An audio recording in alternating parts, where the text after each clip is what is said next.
امریکہ، چین، روس، ایران، افغانستان سب کے ساتھ متوازی تعلق، ایک جیسا تعلق، یہ اس وقت ہی ممکن ہے جب ہم اس مستحکم ہوں گے تو ہر ملک ہماری عزت کرے گا، تو ہماری جب عزت کرے گا تو ہم ان کے ساتھ متوازن تعلق پیدا کر سکیں گے. یہ نہیں کہ کوئی ہماری بےزتی کرنے کے لیے کھڑا ہو جائے. اس وقت ممکن ہے جب ہم کمزور ہو جائیں گے. تو یہ وہ شعبے ہیں جن کو ہم نے اب مضبوط کرنا ہے. اس کے بعد بھارت ہمارا قریبی ہمسایہ ہے، ان سے مشروط اور نتیجہ خیز مذاکرات کے دروازے ہمیں ہر وقت کھلے رکھنے چاہیے. بھارت سے مشروط اور نتیجہ خیز مذاکرات کے دروازے کھلے رکھنا، مگر غیرت نفس پر ہم نے کوئی سمجھوتا نہیں کرنا.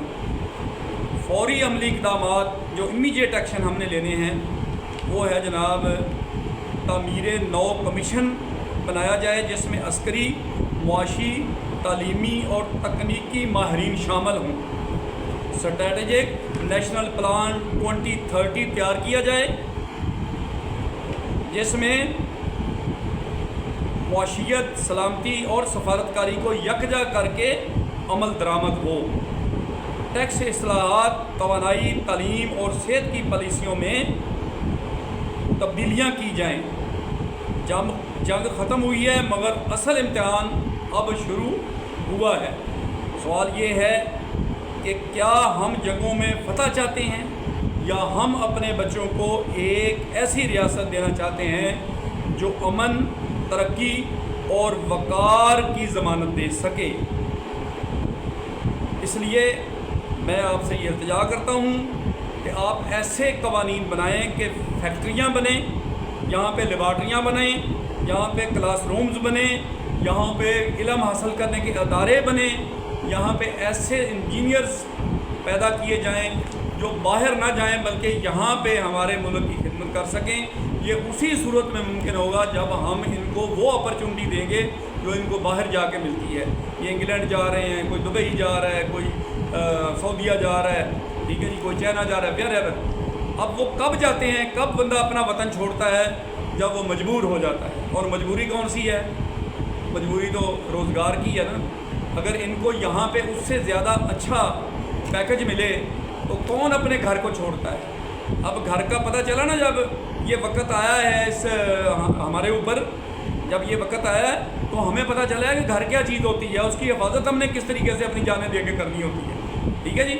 تو اس لیے یہ اس قوم میں بڑا پوٹینشیل ہے، لیکن میری التجا ہے کہ اس پوٹینشیل کو یہاں پہ ہی یوز کیا جائے. اس کے ساتھ ہی میں اللہ تعالیٰ سے دعا کرتا ہوں کہ یا اللہ ہمیں سرخرو فرما اور ہمیں آئندہ کے لیے مضبوط بنا، اس کو اسلام کا واقعی وہ قلعہ بنا جس کی خوابیں ہم اور ہمارے اکابرین دیکھتے رہے ہیں.